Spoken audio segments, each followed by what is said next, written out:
तो बच्चों आज हम लोग शुरू करने वाले हैं लेक्चर 4 ऑप्टिक्स का, ज्योमेट्रिकल ऑप्टिक्स का। जहां पर मैं तुम लोगों को लास्ट लेक्चर 3 में ये बोला था कि मैं आज शुरू करूंगा इमेज, है ना। और अगर फर्स्ट लेक्चर को गौर करोगे, बहुत अच्छे से किसी ने फॉलो किया, तो मुझे ऐसा लग रहा है कि मैं उस टाइम जब टाइप्स ऑफ रिफ्लेक्शन बताया था तो मैं बोला था उसका एप्लीकेशन या फिर उसका यूटिलिटी कहां पे है, इमेज फॉर्मेशन में है, जहां पे मैं दिखाऊंगा। तो टाइप्स ऑफ रिफ्लेक्शन में फिर से थोड़ा बता देता हूं, एकदम इजी हुए। रेगुलर था लेक्चर 1, किसी को याद नहीं है तो, या फिर मैं उसका नाम देता स्पेक्युलर, या फिर उसको मैं बोला था अनडिफ्यूज्ड, है ना। और रेगुलर का ऑपोजिट क्या था रे, इरेगुलर, उसको मैं बोला था डिफ्लक्स्ड, या फिर क्या बोला था रे, डिफ्यूज्ड, है ना। तो रेगुलर रिफ्लेक्शन है, इसका मतलब ही है क्या था रे, रेगुलर सरफेस। रेगुलर सरफेस का एग्जैक्ट एग्जांपल क्या होता है रे, प्लेन मिरर। और इरेगुलर अगर रिफ्लेक्शन है तो मैं बोला था क्या है, सरफेस इरेगुलर है। सरफेस कैसा है रे, इरेगुलर है, सरफेस इरेगुलर है, तो रिफ्लेक्शन भी क्या होगा रे, इरेगुलर टाइप का होगा। रिफ्लेक्शन भी इरेगुलर टाइप का होगा, है ना। कोई रेगुलरिटी उसमें नहीं रहेगा, कोई रेगुलरिटी उसमें नहीं रहेगा, है ना। तो हम लोग स्टार्टअप किए थे प्लेन मिरर से अपना स्टडी लेक्चर 3 तक। आज प्लेन मिरर ही चलेगा, प्लेन मिरर आज नहीं, नेक्स्ट 2 लेक्चर भी प्लेन मिरर ही चलेगा मेरा, लेकिन हमें इमेज के साथ चलना है। अभी इमेज के साथ, पहले था ऑब्जेक्ट का इंसिडेंट रे, रिफ्लेक्टेड रे कितना रोटेट हुआ, क्या कितना कितना एंगल से डेविएट हुआ, वो सब का डिस्कशन आज हम लोग शुरू करने वाले हैं। बेसिकली उस ऑब्जेक्ट का इमेज क्या बिहेवियर है, कितना इमेज फॉर्म होता है, कितना डिस्टेंस चाहिए इमेज फॉर्म होने के लिए, ये सब हम लोग डिस्कस करेंगे। अगर मैं इमेज का बात करूं, मैं सीधा प्लेन मिरर से ही शुरू कर रहा हूं, मतलब प्लेन सरफेस से। इमेज अगर जानना है तो साथ में ऑब्जेक्ट भी जानना है कि क्या है, ऑब्जेक्ट भी जानना है क्या है। मान लो इसका आई दे दिया, तब इंसिडेंट रे बोला जाएगा। ये हो गया ओ, ये हो गया रिफ्लेक्टेड रे। ऑब्जेक्ट क्या है, इधर आई इमेज नहीं बोलना, चलो मैं इसको ओ ही दे देता हूं, तो ऑब्जेक्ट मान लोगे ये होता है पी, पॉइंट ऑफ इंसिडेंट। ये हो गया रिफ्लेक्टेड रे। ऑब्जेक्ट एक ऐसा पॉइंट है या फिर एक ऐसा चीज है जहां से हम लोग इंसिडेंट रे या फिर इंसिडेंट बीम ऑफ लाइट या फिर पेंसिल्स ऑफ रे आता है, उसी को हम लोग बोलते हैं ऑब्जेक्ट। उसी को हम लोग क्या बोलते हैं रे, ऑब्जेक्ट। तो फिर इमेज क्या है, इमेज मैंने मान लो एक इंसिडेंट रे आया, उसी का रिफ्लेक्टेड रे, मान लो और एक इंसिडेंट लिया, रे लिया, सेम ऑब्जेक्ट से रिफ्लेक्टेड रे अलग। अभी ये दोनों कभी मीटअप करेगा क्या, मुझे बताओ, मुझे ये बताओ, ये दोनों कभी मीटअप करेगा क्या। जितना देर जा रहा है वो दोनों दूर ही जा रहा है। इमेज एक ऐसा पॉइंट है, जैसे कि तुम लोगों को पता है, अगर तुम प्लेन मिरर का इस पोजीशन में खड़े हो, ये प्लेन मिरर तुम इधर, तो तुम्हें इमेज इधर कहीं पे नजर आता है। कहां पे नजर आता है वो भी मैं बोलूंगा, नजर आता है। तो इसको कैसे शो करना है, ये दोनों जो रिफ्लेक्टेड रे है उसको, क्योंकि ये सामने से नहीं मिल रहा है, क्योंकि ये इन रियल मीट नहीं कर रहा है, उसको क्या करो, पीछे से एक्सटेंड करो, जहां पे जाके कट अप करेगा उसी को हम लोग बोलते हैं इमेज। उसी को हम लोग बोलते हैं इमेज। उसी को हम लोग क्या बोलते हैं रे, इमेज। उसी को हम लोग क्या बोलते हैं रे, इमेज। बात ये है, ये दोनों जो रिफ्लेक्टेड रे, अभी मैं रिफ्लेक्शन पढ़ा रहा हूं इसीलिए रिफ्लेक्टेड रे का बात कर रहा हूं। जब मैं रिफ्रैक्शन में जाऊंगा तब भी देखूंगा इमेज बनता है रिफ्लेक्टेड रे के कारण। ये दोनों जो रिफ्लेक्टेड रे है, क्या वो एक्चुअली मीटअप किया, नहीं किया। एक्चुअल को हम लोग क्या बोलते हैं, एक्चुअल को हम लोग क्या बोलते हैं रे, रियल। मैं तुम लोगों को रिफ्लेक्शन जाने का जरूरत है, मैं स्फेरिकल मिरर में ही बताऊंगा कैसे एक्चुअल इमेज हम लोग बना सकते हैं, है ना, जो स्क्रीन में देखते हैं हम लोग अगर एक्चुअली रे कट अप करता तो उसको हम लोग बोलते हैं रियल इमेज, तो उसको हम लोग बोलते हैं रियल इमेज। लेकिन अगर एक्चुअली कट नहीं किया, कहीं से नजर आ रहा है कि किसी एक पॉइंट से डाइवर्ज होके आ रहा है, जब कन्वर्ज होके जाएगा तभी तो कट अप करेगा। कहीं से डाइवर्ज होके आ रहा है मतलब जिसको हम लोग एक्सटेंड करके दिखा सकते हैं किस पॉइंट से डाइवर्ज होके आ रहा है रिफ्लेक्टेड रे, उस पॉइंट क्या रियल होगा? नहीं होगा। क्यों? क्योंकि really reflected ray cut up नहीं किया। किससे कट अप किया? वर्चुअली, पीछे से हम लोगों ने एक्सटेंड किया, कट अप किया। तो रियल का ऑपोजिट वर्चुअल, रियल का ऑपोजिट वर्चुअल। मैं इधर क्रॉस भी लगाया और टिक भी लगाया, बताओ ये क्यों? ये क्या चीज था रे? कौन सा मिरर था? कौन सा मिरर था रे? Plane mirror. मुझे ये बताओ, जब तुम प्लेन मिरर के सामने, नॉर्मल सा मिरर, प्लेन मिरर के सामने खड़े होते हो अपने आप को देखने के लिए, स्पेशली लड़की लोग, तो क्या जो प्लेन मिरर का पीछे जो तुम्हारा इमेज आता है, क्या सही में प्लेन मिरर का पीछे ऐसा कुछ है? तुम दूसरा हो क्या ऐसे? नहीं हो। तो इसका मतलब ही क्या है? जो तुम्हारा इमेज मिरर का पीछे बना, प्लेन मिरर का पीछे, उसको हम लोग बोलते हैं वर्चुअल इमेज। रियल नहीं है तो मतलब क्या है रे? Virtual image. Real mirror, real image कहीं भी ऐसा तुम्हें नजर नहीं आएगा कि प्लेन मिरर में बने, क्योंकि प्लेन मिरर में कोई भी रिफ्लेक्टेड रे, कोई भी दो रिफ्लेक्टेड रे हमेशा डाइवर्ज होके जाता है, तो क्या एक्चुअली मीटअप करने का चांस नहीं है, इसलिए रियल इमेज नहीं बनाता है। क्या बनाता है रे? वर्चुअल इमेज बनाता है। ऑब्जेक्ट, फिर से थोड़ा रिवाइंड, जहां से इंसिडेंट रे आता है मान लो उसको ऑब्जेक्ट। इमेज, अगर ऐसा देखा गया कि ऑब्जेक्ट से जो इंसिडेंट रे आया रिफ्लेक्शन के बाद एक्चुअली मीटअप करता है, जो मैं दिखाऊंगा स्फेरिकल मिरर से ही शुरू करूंगा, तब उसको बोलते हैं रियल इमेज। अगर एक्चुअली मीटअप नहीं किया, हम लोग कहीं एक पॉइंट से उसको डाइवर्ज करके दिखा रहे हैं, मतलब उसको पीछे से एक्सटेंड कर रहे हैं, तो उसको बोलते हैं वर्चुअल इमेज, उसको बोलते हैं virtual image. Types of reflection पहला लेक्चर में भी बताया, इधर भी बता दिया, इमेज भी इधर बता दिया। अभी इन दोनों से क्या हम लोग कुछ डिस्कस कर सकते हैं? चलो बड़ा मजा आएगा, डिस्कस कर लेते हैं। इससे और पढ़ाई लिखाई बाकी है। मैं प्लेन मिरर का जो इमेज फॉर्मेशन है उसमें डिटेल्स में जाऊंगा, जाके मैं बता रहा हूं इसका प्रॉपर्टी वगैरह क्या है।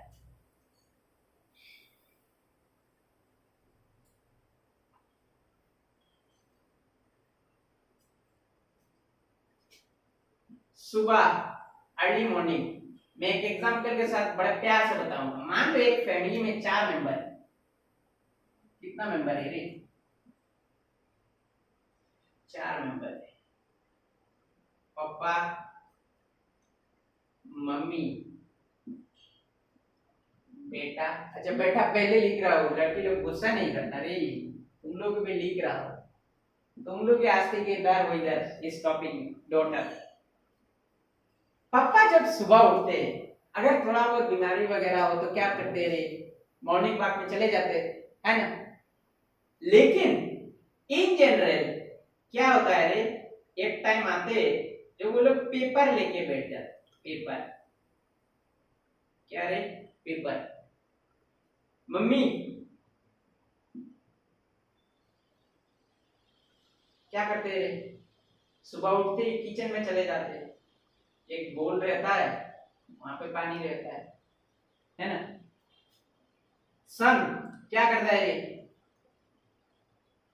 वीडियोग्राफर थोड़ा देख लेना, नीचे नजर आ रहा है? नीचे नजर आ रहा है? नीचे पोर्शन वाला थोड़ा बहुत नजर आ रहा है क्या? नहीं आ रहा है बिल्कुल।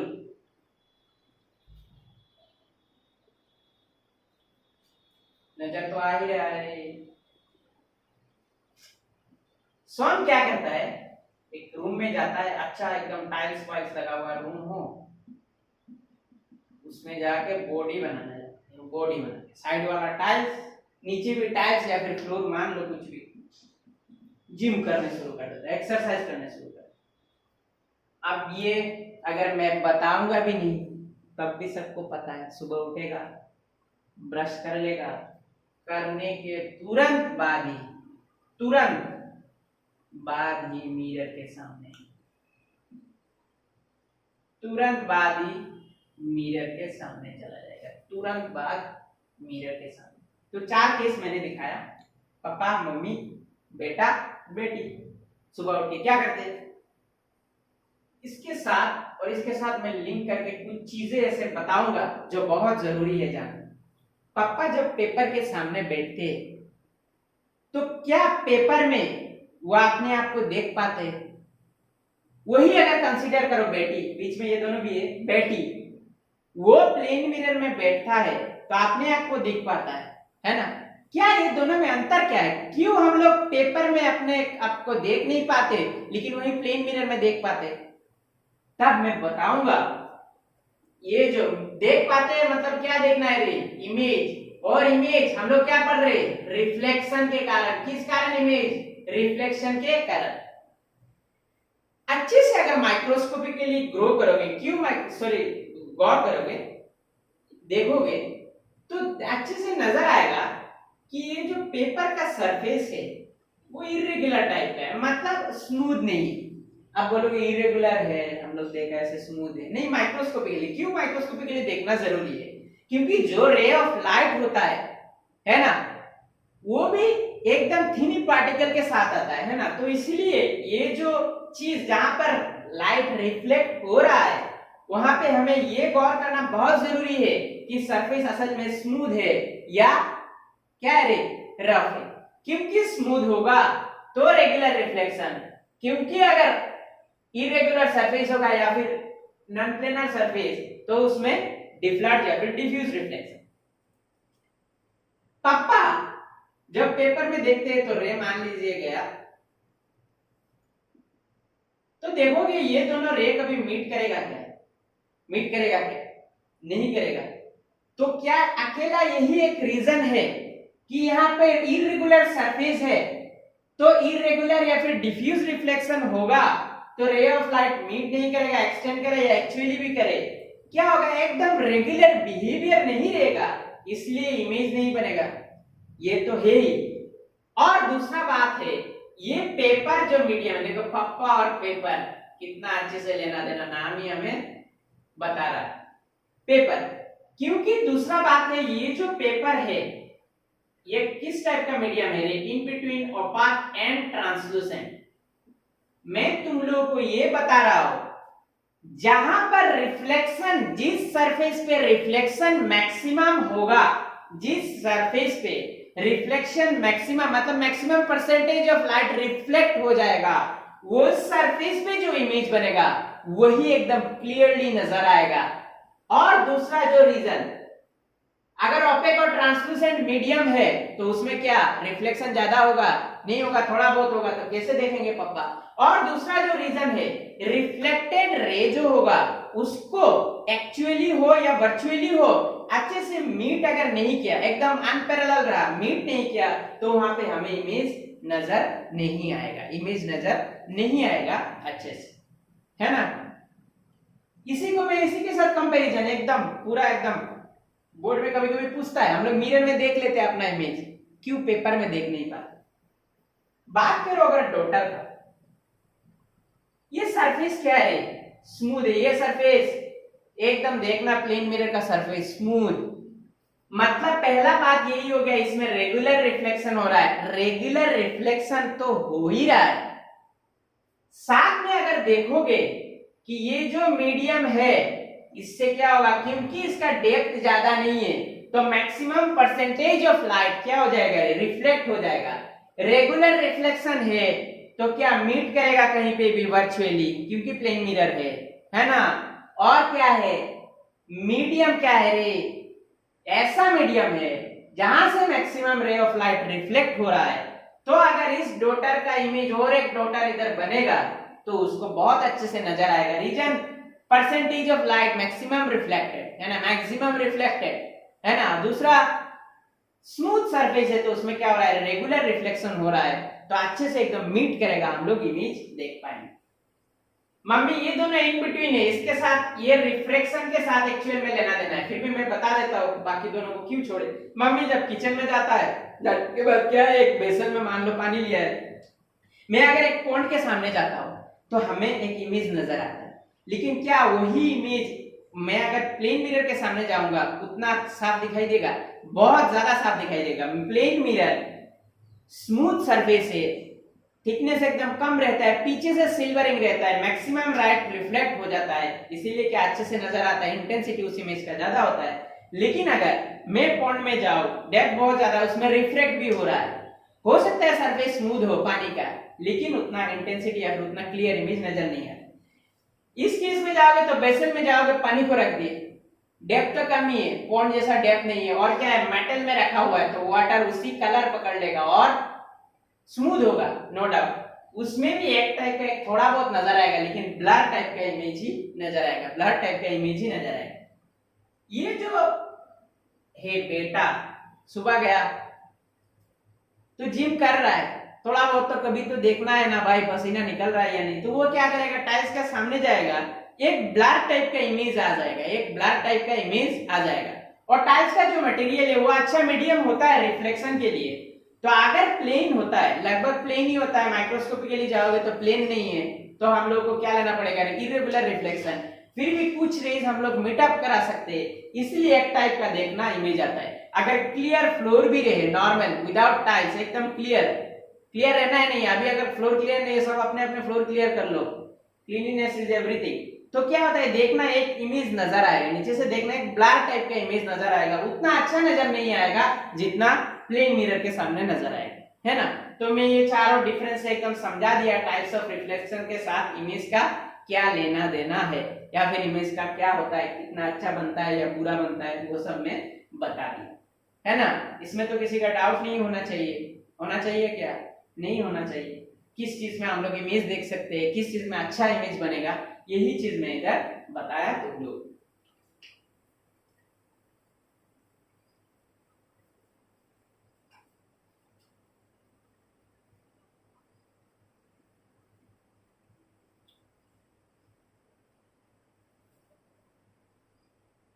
तो मैं इमेज बता दिया, types of image, types of reflection के साथ उसका इंटेंसिटी वगैरह भी बता दिया, है ना।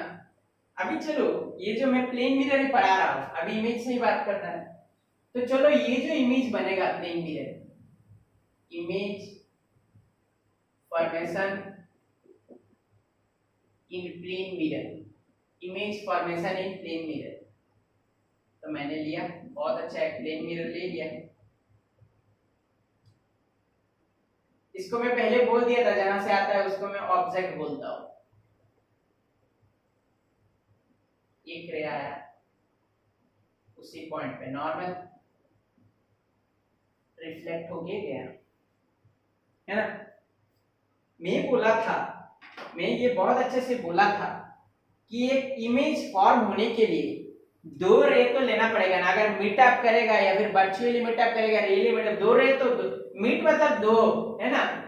तो मैं और एक रे ले रहा हूं जिसका जरूरत नहीं पड़ेगा, फिर भी मैं ले रहा हूं, है ना, फिर भी मैं ले रहा हूं रे, ये P डैश मान लो और ये P, रियली तो मीट नहीं करेगा, प्लेन मिरर है, पीछे से इसको बढ़ाओ, पीछे से इसको बढ़ाओ, इसको भी पीछे से बढ़ाओ, जहां पे आके मीट कर रहा है, जहां पे आके मीट कर रहा है, मार्कर कुछ कम काम कर रहा है, जहां पे आके मीट कर रहा है उसी को हम लोग क्या बोलते हैं, इमेज, उसी को हम लोग क्या बोलते हैं, इमेज। देखो इमेज फॉर्मेशन दिखाने के लिए तो नो डाउट दो रे का जरूरत है, लेकिन उस इमेज का अच्छे से सुनना, उस इमेज का प्रॉपर्टी या फिर कैरेक्टरिस्टिक्स जानने के लिए, ज्योमेट्री के लिए हम लोग एक रे से ही बता सकते हैं, एक रे से ही हम लोग बता सकते हैं, एक रे से ही हम लोग इसका प्रॉपर्टीज बता सकते हैं। कैसे, तो अभी मेरा इसका जरूरत नहीं है, डैश वाला जो है N dash, R dash, P dash, इसका हमें जरूरत नहीं। चलो मैं ज्योमेट्री क्या दिखाना है, तो मैं ये रिफ्लेक्टेड रे का एक्सट्रीम पॉइंट, पहला रिफ्लेक्टेड रे का एक्सट्रीम पॉइंट और ऑब्जेक्ट को मैंने जोड़ दिया है ना। अच्छा एक चीज मुझे ये बताओ, ये अगर I है तो ये R है, इन जनरल मैं जानता हूं तुम लोग ये बोल रहे हो सर I इक्वल टू तो R है, हाँ भाई कोई टेंशन वाला बात नहीं, लेकिन मुझे ये बताओ तुम लोग, ये अगर I है तो ये भी आई है, इसमें किसी का कोई डाउट? ये अगर आई है तो ये भी आई है। क्यों? एक नॉर्मल सीधा है ऑब्जेक्ट, मैंने एकदम सीधा दिखाया कितना डिस्टेंस दूरी पे है। मान लो ये m कितना डिस्टेंस दूरी पे है मिरर से, तो इसका मतलब ये दोनों पैरेलल। ये अगर एक्सट्रीम ऑपोजिट एंड जॉइनर है तो ये दोनों एडजेसेंट एंगल, तो ये आई होगा तो ये भी आई होना जरूरी है या ना? ये भी स्ट्रेट, ये भी नॉर्मल स्ट्रेट, ये अगर आर है तो ये भी आर होना जरूरी है क्योंकि साइड जॉइनर है तो सिमिलर एंगल। अरे समझ में आया या नहीं आया? कुछ तो बोलो। आया? आया है तो मुझे ये बताओ, ये एंगल और ये एंगल 90 डिग्री है। मैं पहले फिर से बता रहा हूं, ये i इक्वल टू r है, मैंने दिखाया ये i, ये r, ये r, मतलब ये एंगल और ये एंगल भी इक्वल है। अभी और एक एंगल मैंने ले लिया, देख लो, प्लेन मिरर है, प्लेन मिरर है, तो ये दोनों एंगल 90 डिग्री है और ये कॉमन साइड है, कॉमन साइड है ना। मैं डायरेक्टली यही बता देता, अगर मैं ट्रायंगल लिया OMP और triangle IMP from this to triangle, तो मैं क्या बोला? OMP और IMP एंगल ये दोनों तो 90 डिग्री है, इसमें तो किसी का कोई डाउट नहीं होना चाहिए। ये दोनों ट्रायंगल में ये MP जो है ये कॉमन साइड है, कॉमन साइड, अरे समझ में, ये कॉमन साइड है ना।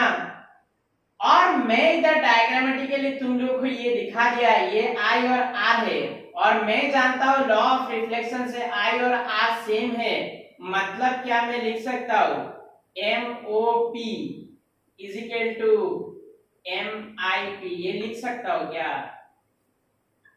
दो ट्रायंगल में दो एंगल और एक साइड सेम है, क्या वो दोनों ट्रायंगल OMP कंग्रुएंट है क्या IMP के साथ?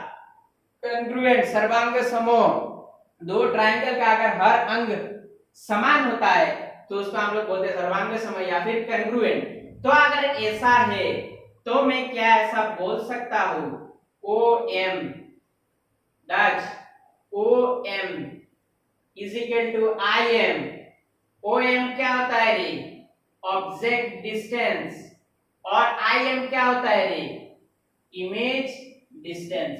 मैं मैथमेटिकली दिखा तो दिया, object distance is equal to image distance. तुम लोग भी अगर प्लेन मिरर का सामने जाओगे, तुम अगर दूर जाओगे तुम्हारा इमेज भी दूर जाएगा, तुम अगर मिरर का पास आओगे इमेज भी पास आएगा। इसका मतलब क्या है कि जो ऑब्जेक्ट इमेज से सॉरी मिरर से जितना दूरी पे है उसी ऑब्जेक्ट का जो इमेज होगा वो भी उतना दूरी पे ही होगा, वो भी उतना दूरी पे ही होगा ना। इसलिए बोला जाता है in case of image formation in plane mirror object distance is equal to image distance. अच्छा मुझे ये बताओ कि जो तुम्हारा हाइट है वो क्या मिरर के सामने जाने से कम हो जाता है? नहीं होता है, जितना हाइट ऑब्जेक्ट का है उतना हाइट इमेज का है। तो एक तो मैं बताया प्रूफ करेगा object distance image distance, object height is equal to image height, object size is equal to image size. और क्या प्रॉपर्टी बता सकते हो? क्या ये रियल इमेज है? नहीं है, वर्चुअली कनेक्ट करके मिल रहा है तो इसको हम लोग बोलते हैं वर्चुअल इमेज। ये तो बोल दिया डिस्टेंस डिस्टेंस। उसके बाद मैं अगर साइज बोलूं मतलब object size, size of image, तभी बात बराबर। Object height is equal to image height same. और क्या बना रहा है रे?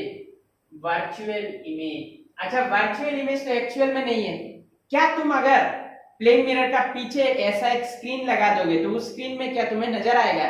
नहीं, वर्चुअल इमेज जो है वो स्क्रीन में नजर नहीं आता है, वो स्क्रीन में नजर नहीं आता है। Cannot be seen on screen, not seen on screen, है ना। और याद रखना अगर वर्चुअल, अच्छा तुम अगर प्लेन मिरर के सामने ऐसे सीधे खड़े हो, क्या तुम्हारा इमेज उल्टा हो जाता है? नहीं होता है, सीधा रहता है। क्या रहता है रे? सीधा रहता है। तो क्या होता है रे? सीधा ही रहेगा, इरेक्ट रहेगा, है ना। तो ये था properties of image formation by a plane mirror, formation by a plane mirror.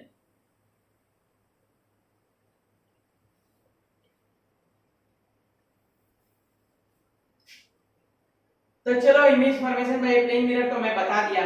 एक इंपॉर्टेंट सा चीज एंट्रेंस पॉइंट ऑफ व्यू से, एंट्रेंस कोई भी एंट्रेंस हो, ये जो मिरर और क्लॉक का कंसेप्ट है ये हमेशा पूछता है। चलो देख लेते हैं। Image and clock, image and clock, image and clock, image, image किस में है? प्लेन मिरर में, एंड क्लॉक।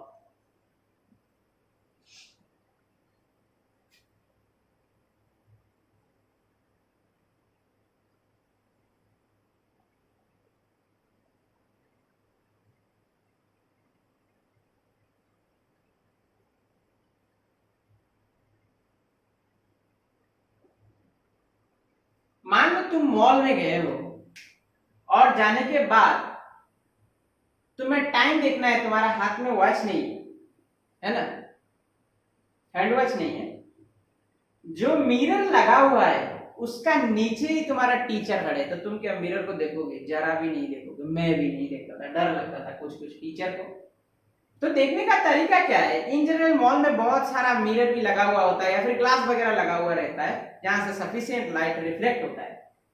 तो मान लो उस साइड में मिरर लगा हुआ, सॉरी उस साइड में क्लॉक लगा हुआ है, नीचे टीचर है, तो तुम तो इस साइड में नहीं देखोगे। उस साइड में मान लो एक ग्लास लगा हुआ है या फिर मिरर लगा हुआ है, तो तुम इधर देखोगे। क्या तुम्हें सही टाइम दिखाई देगा? क्या तुम्हें सही टाइम दिखाई देगा? नहीं देगा, ये तो जरूर है। लेकिन एक बात याद रखना दोस्त, वो टाइम भी अगर गलत दिखा रहा है तो तुम सही निकाल सकते हो अपने आप से। कैसे? मान लिया जाए, उसी को मैं कंसीडर कर रहा हूं, मान लिया जाए जो इमेज तुम देख रहे हो, जो इमेज तुम देख रहे हो, अच्छा ये जो क्लॉक है उसमें लेकिन 1 2 3 5 ये सब लिखा हुआ नहीं, ये सब लिखा हुआ होने से तो ऐसे भी समझ जाओगे उल्टा करके। 4:35 नजर आ रहा है, मतलब देखो। और एक बात, तुम जब इधर से देखोगे तो इसको इस साइड से नहीं, एकदम लॉन्गिट्यूडली देखोगे। 4:35, तो 4:35 मतलब 3 और 6 के बीच। इन जनरल हम लोग 4 क्वार्टर में डिवाइड करते हैं, 4 गया, ये गया 35, तो 4:35 का मतलब आवर हैंड का इधर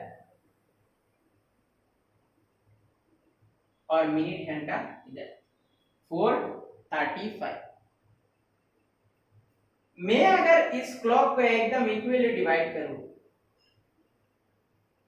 दो पार्ट में, दो पार्ट में मैंने डिवाइड किया है ना, तो ये जो इधर 4:35 हो रहा है, ये इधर इस साइड में एक्चुअल में क्या है रे?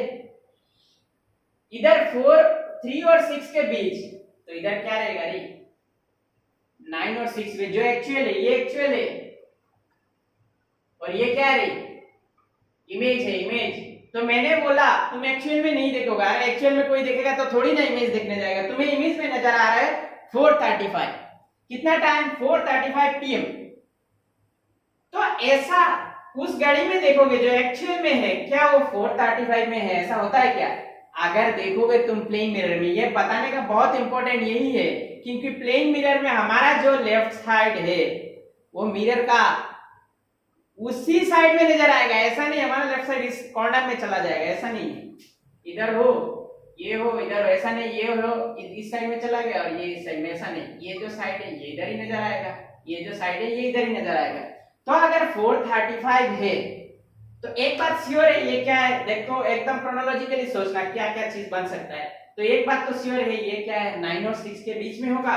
और दूसरा बात जो श्योर है वो हो गया कि 7, क्योंकि देखो इधर है, इधर है आवर हैंड का क्लॉक, कितना में है? 4:30, तो ये रहेगा 7 और 8 के बीच। क्योंकि क्या है रे? क्योंकि क्या है? सेम डिस्टेंस मेंटेन करना है। तो हाँ, हमने ये मान तो लिया, ये कंफर्म हो गया कि ये 7, एक्चुअल में टाइम कितना है? 7, एक्चुअल में टाइम कितना है? 7, मतलब आवर हैंड का जो है 4 और 5 के बीच वो क्या रहेगा? 7 और 8 के बीच। समझ में आया? समझ में आया? इसमें कोई डाउट? जो आवर हैंड का 4 और 5 के बीच वो चला गया, ये आवर हैंड। ये मिनट हैंड। तो आवर जो किसमें तारे 4 और 5 के बीच, उसका इमेज किसमें आएगा 7 और 8 के बीच। अभी मुझे ये बताओ, ये जो मिनट्स हैंड जो किसमें है रे 6-7 तक है, क्योंकि 35 मुझे मानना है, 30 मिनट्स नहीं 35 मिनट्स। तो ये मिनट हैंड कहां पे आएगा, कहां पे आएगा रे, अरे बताना कहां पे आएगा, 7 तक आएगा ना। 7 तक जब आएगा तभी तो 35 मिनट्स होगा। तो ये जो 7 वाला है, जो ओरिजिनल मिनट हैंड 7 वाला था, उसका इमेज कहां पे नजर आ रहा है रे, या फिर वो इमेज उसका ऑब्जेक्ट एक्चुअल में कहां पे।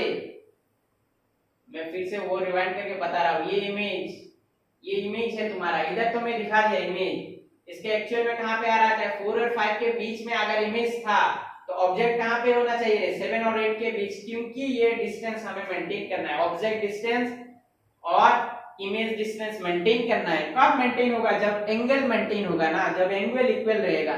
देखो ये विजुलाइज करने वाला है, इमेज और क्लॉक से यूपीएससी में भी क्वेश्चन पूछता है, नीट और जेईई तो छोड़ दो, खतरनाक क्वेश्चन डायलिंग विदाउट क्लॉक पूछता है। तो मैं तो रिफ्लेक्शन साइंस से समझा रहा हूं, फिजिक्स से समझा रहा हूं, फील आना चाहिए, रिवाइंड करके समझा दो। 4:35 पीएम, तो अगर इमेज, ये इमेज है 4:35 में दिखाई दे रहा है, मतलब 4 और 5 के बीच आवर हैंड का काटा, hour hand of the clock. इसका मतलब इसका जो एक्चुअल है, ये इमेज है, तो एक्चुअल होगा तो वो 7 और 8 के बीच होगा ना, 7 और 8 के बीच, तो 7 हो गया। एक्चुअल टाइम तो 7 में बोल दिया, लेकिन कितना मिनट है अभी तक नहीं बोल पाए। मिनट हैंड का अगर 35 है तो वो 7 में है ना, देखो मिनट हैंड इसमें 7 में एक्चुअल, और उसका जो इमेज होगा तो उस साइड में सेम डिस्टेंस अगर मेंटेन करना है तो वो 5 होगा ना रे, 5 में होगा ना, 5 में होगा ना। ये 7 ये कितने में था 4 और 5 के बीच, और ये कितने में था 7। तो मैंने आवर हैंड में बता दिया 7 और 8 के बीच, मतलब 8 आवर्स तो नहीं हुआ, 7 आवर्स ही हुआ, तो 7 रखा मैंने, है ना। अभी बात आ रहा था मिनट्स हैंड का, तो मिनट हैंड ये 7 पे था, मैंने 7 पे रखा, तो उसका एक्चुअल कहां पे था रे, एक्चुअल कहां पे था, एक्चुअल कहां पे था, ये था इमेज, ये था इमेज तुम्हारा, तो एक्चुअल कहां पे होगा रे 5 में होगा ना। तो 5 में अगर होगा तो क्या मैं बोल सकता हूं 25 मिनट्स हुआ, है ना। तो अगर ऐसा घड़ी है जिसमें डायल नहीं है, मतलब 1 2 3 ये सब नहीं है, सिर्फ कांटे हैं, और तुम किसी कारण एक्चुअल टाइम देख नहीं पा रहे हो, अगर मिरर में देख के उसका गलत टाइम भी देख लोगे, तो तुम reflection, laws of reflection, image form by plane mirror, ये सब कॉन्सेप्ट लगा के तुम बता सकते हो एक्चुअल में टाइम कितना हुआ, एक्चुअल में टाइम कितना। समझा पाया, बहुत कोशिश किया समझाने की, मुझे ऐसा लग रहा है समझ जाओगे, समझ में आया ना, इमेज और क्लॉक समझ में आया। ये सब क्वेश्चन 1-2 बार पूछता है। किसी को अगर डायग्राम खींचना, ये हो गया मिनट्स का बात, ये हो गया आवर्स का बात, तो थोड़ा खींच लो।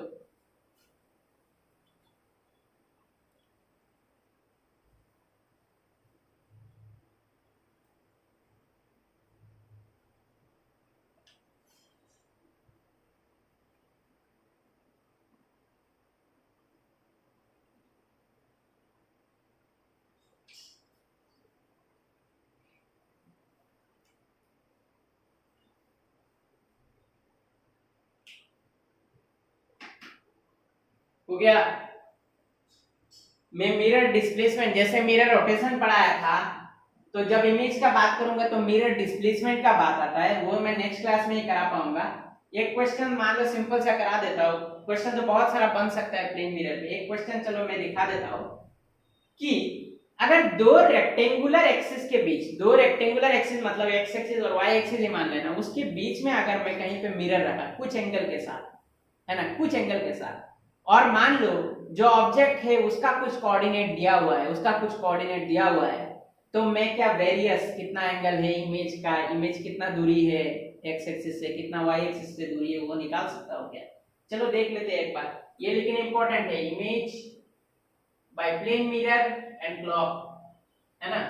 घर में अच्छे से और करना।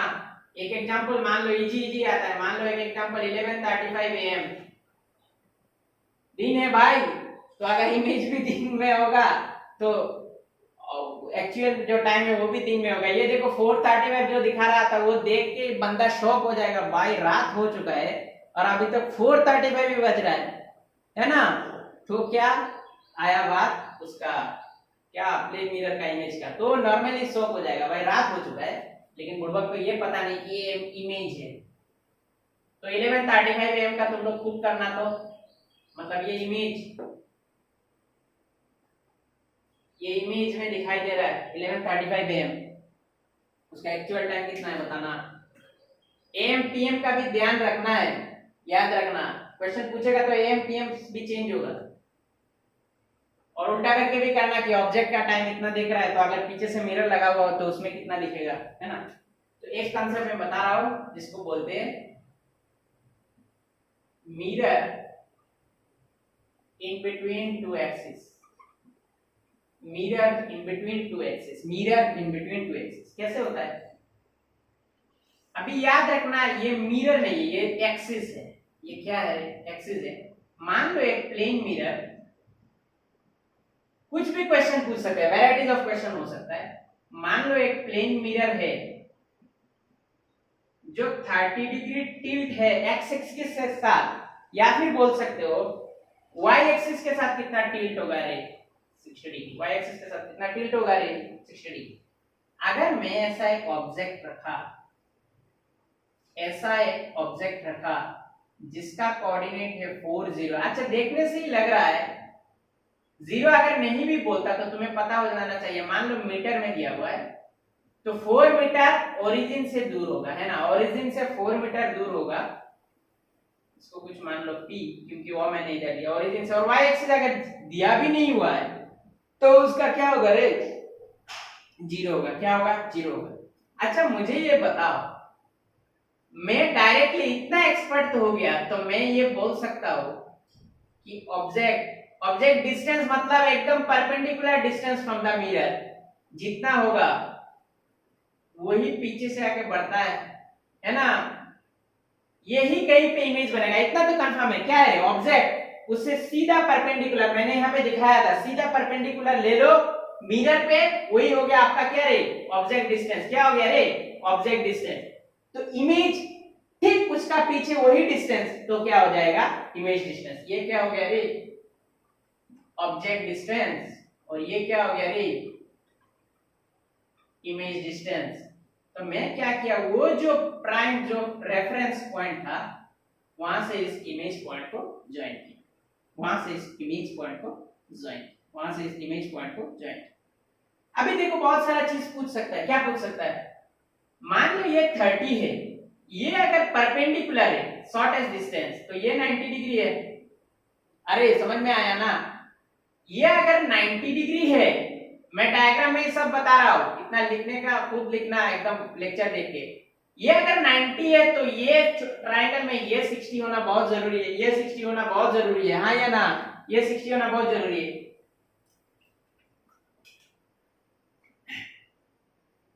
एक ऑब्जेक्ट मिरर का एक एंड के साथ अगर 30 डिग्री बनाया एंगल, तो मैं मिरर और क्लॉक में मैं बताया था कि इमेज जितना एंगल बनाता है एक रेफरेंस पॉइंट के साथ, या फिर ऑब्जेक्ट जितना एंगल बनाता है रेफरेंस पॉइंट के साथ, इमेज भी उतना पॉइंट बनाता है सेम रेफरेंस पॉइंट के साथ, है ना। मैंने 6 लिया था तो 6 का मैंने एंगल दिखाया था। तो ये अगर 60 है और ये रेफरेंस पॉइंट के साथ ये ऑब्जेक्ट अगर 30 बना रहा है तो इमेज भी कितना बनाएगा रे, 30 डिग्री बनाएगा, 30 डिग्री बनाएगा ना। तो देखो इमेज कितना बना रहा है, प्लेन मिरर 30 डिग्री में जब था तो इमेज कितना एंगल बना रहा है एक्स एक्सिस के साथ, 30 प्लस 30 कितना हो रहा है रे, 60। ये कितना आया था, 60। ये भी कितना हो रहा है, 60, 30 प्लस 30। तो ये y एक्सिस के साथ कितना बनाएगा, मिरर जब 30 बना रहा था तो उस कंडीशन में ये इमेज कितना बना रहा था रे, 60 से 30 चला गया तो कितना रहा, 30।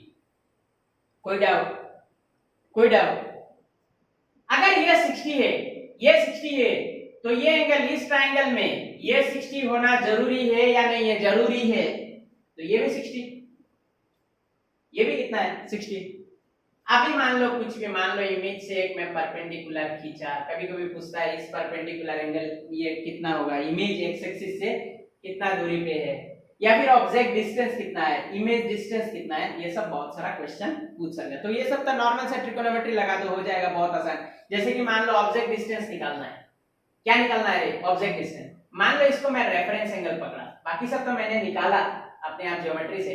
अगर ये रेफरेंस एंगल है तो एंगल के साथ ये हो जाएगा आपका हाइपोटेन्यूज, क्योंकि ये 90 डिग्री है ना। तो ऑब्जेक्ट डिस्टेंस ये क्या हो जाएगा, बेस और हाइपोटेन्यूज। किसका बात है रे, किसका बात।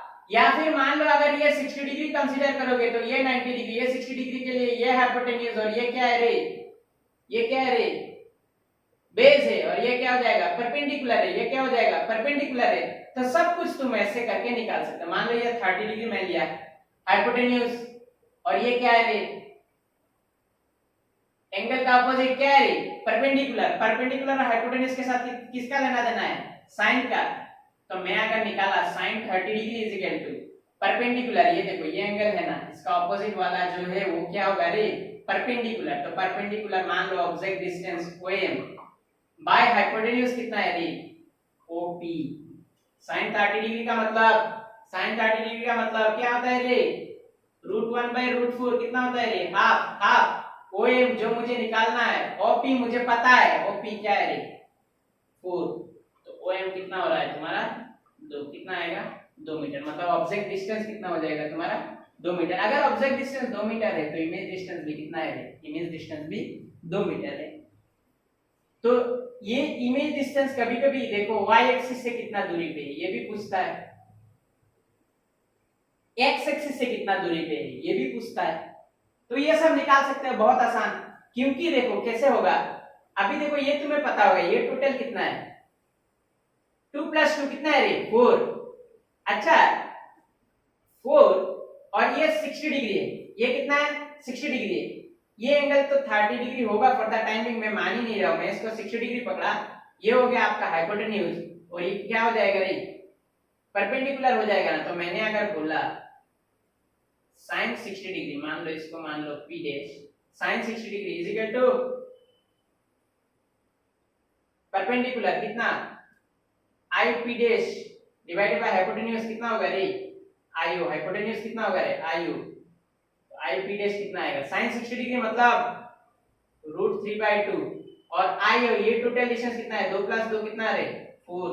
तो कितना है 2√3 मीटर। ये डिस्टेंस जो x एक्सिस से कितना दूरी पर होगा रे, 2√3 मीटर। कितना दूरी पर होगा रे, 2√3 मीटर। ये कितना होगा रे, 2√3 मीटर। अभी मान लो y एक्सिस से कितना दूरी पे है, तो ये भी निकाल लोगे है ना, ये भी निकाल लोगे। और ऐसे भी बोल सकते हो, देखो ये कितना होगा, ये 60 डिग्री है, तो ये अगर 4 है तो ये भी 4 है, तो ये कितना है 2√3 है, ये भी निकाल सकते हो, या फिर एंगल फॉर्म में भी निकाल सकते हो। तो बहुत सारा क्वेश्चन बन सकता है mirror in between two axis में।